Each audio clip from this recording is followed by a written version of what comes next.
Ito naman po bago ko gawing video o vlog dito, nagtingin-tingin muna po ako. Nakalagay doon 7.6 lindol hits Davao, 7.6 earthquake hits Davao. So nung nakita ko yon, hindi agad ako konforme. Nag-scroll muna ako. Nung nakita kong kumpirmado naman na po, ito sabi ko gawan ko ng vlog. Pero hindi pa po siya nangangalap ng mga information. Wala pa pong mga information kung ano yung nangyari. That's why I pray sana okay naman po yung ibang mga kababayan natin doon. Lalo na may mga kaibigan po ko doon sa Davao, no? At I hope they're fine. Kasamahan ko po dati sa work. Nandun na po sila ngayon. I hope they're fine, really. Okay, so napansin nyo, 6.9 lindol jolts Cebu last week. Last week, ito lang din yata yun, September 30. Teka nga, parang itong week na ito lang din yun no?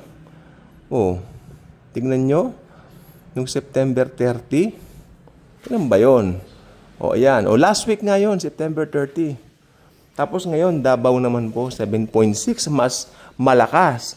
Pag yung 7.6 na yaan ay tumama po dito sa atin sa Metro Manila, yan na po yung tinatawag nilang the big one. May sasabihin lang po ko sa inyo. Pagka ganyan po nakakarinig tayo ng mga ganire, ganito, ganyan, madali po tayong magpanik. Madali tayong mag-isip ng mga negatibo. Correct? Pero alam niyo po ba, ito po ay opportunity para po sa atin para lalo po tayong magtiwala sa Panginoong Hesukristo. Na bawat araw alam natin kasama po natin siya. At syempre, hilingin natin sa Panginoon na sana yung mga nandoon bigyan niya ng gabay, lakas ng loob dahil pag ganyan po talaga, hindi natin i-enjoy na marinig. Kalain nyo, magbubukas ka lang ngayon ng social media mo, minsan may pangit na balita ka makikita. No? Ganyan po ang nangyayari ngayon. Ito po ba ay talagang palatandaan na po na malapit na po? Ayan puro yan ang sinasabi nila, palatandaan. Yes, okay. Pero, yung rapture po kasi, imminent event. Imminent event. At ayan po ang topic natin ngayon. Hindi naman po lindol Hindi naman lindol ang topic natin ngayon. Nakakalungkot lang po kasi, some people are still confused kung ano yung pagdating ni Kristo. Darating na si Jesus. Darating na si Jesus. Oh, darating. Anong klaseng pagdating? O, yun ang tanong. Darating na. Ganun lang. Matagal ng mga Kristiyano ang mga taong ito, pero if you're going to ask them, darating na darating ka paano? Anong ika? Darating? Ika. Darating. Paano nga Ayun. Basta darating. They don't know kung ano yung kaibahan ng rapture sa second coming. Okay, ito po Sa rapture, Jesus will come for the church.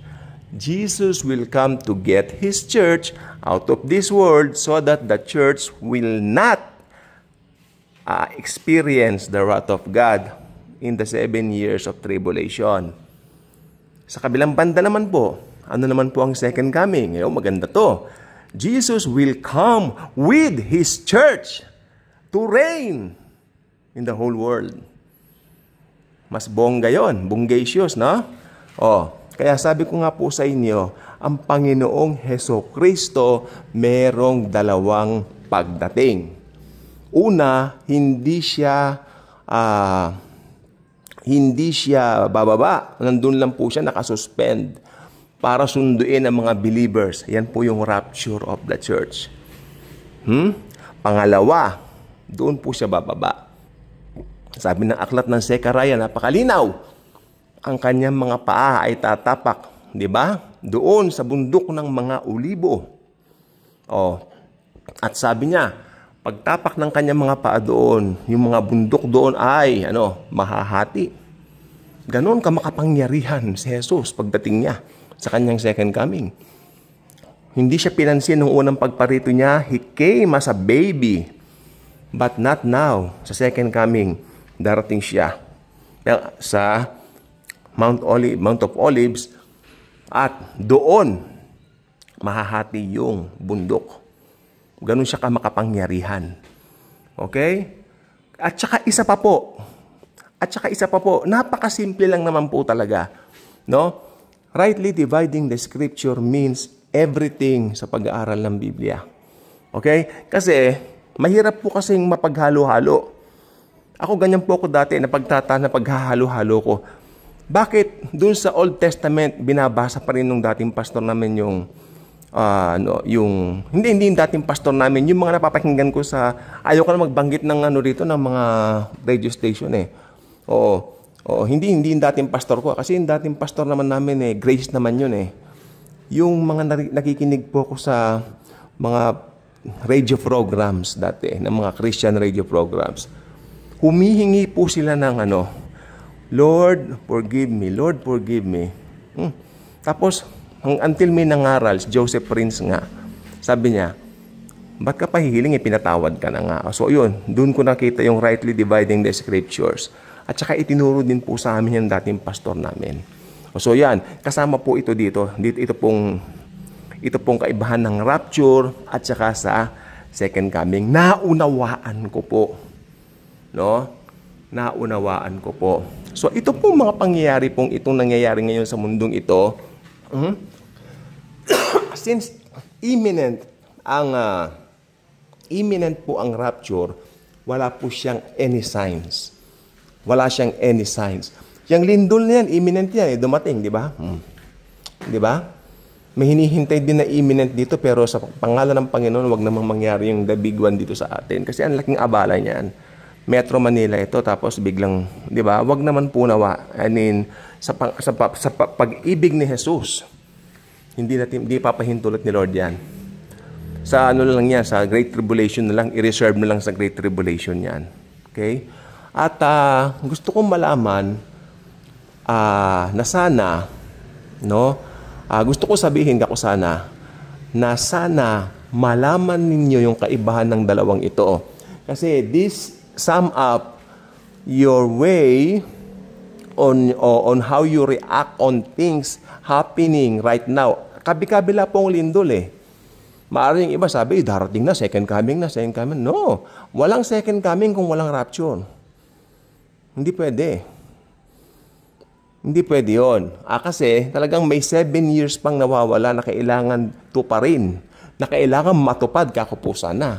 Para po yun sa mga Hudyo, para sila po ay tumanggap sa kanilang Diyos na si Jesus pagdating ng panahon. Okay? There will come a time they will receive their God, Jesus Christ, pagdating ng araw. As of now, yung bilang ng mga hentil, kinukumpleto, no? Tapos, pagkatapos, pag nakumpleto na yon, magra-rapture na po. Rapture muna, then rewarding sa langit. Magre-reward si Jesus sa langit. Hindi ko alam kung anong klase, pero napaka-exciting, rewarding. Pagkatapos, naniniwala ako, madali lang yung rewarding na yon. Pero kung ano man yun, hindi pa nakita ng mata, ni narinig ng tenga, no? So, gusto ng Panginoon, we remain excited about everything in it. Okay? Hindi na kailangan malaman niya kung ano man yan. Basta excited tayo. Jesus knows what He's doing and He loves us. Again, ang kaibahan ng rapture, second coming, ay milya-milya po. No? Sa second coming, darating siya. Kasama na po tayo. Okay? Pero sa rapture, kinuha tayo. Again, sa rapture, kinuha niya tayo. Sa second coming, darating na po siya. Kasama tayo. Then, magre-reign na po siya sa kanyang 1,000-year millennial reign dito sa lupa. At kasama po tayo mga believers po niya. Okay? Magre-reign. No? Pati po yung mga pati po yung mga pinugutan ng ulo nang dahil kay Jesus ay kasama rin pong magre-reign. No? Pero sabi ko nga po, sana wag niyong paabutin na magpapugot pa kayo. Sana ngayon palang church age, tanggapin na si Jesus bilang Diyos at tagapagligtas ng inyong mga buhay. At nasa ganon, hindi mahuli ang lahat para sa inyo. God bless sa ating lahat.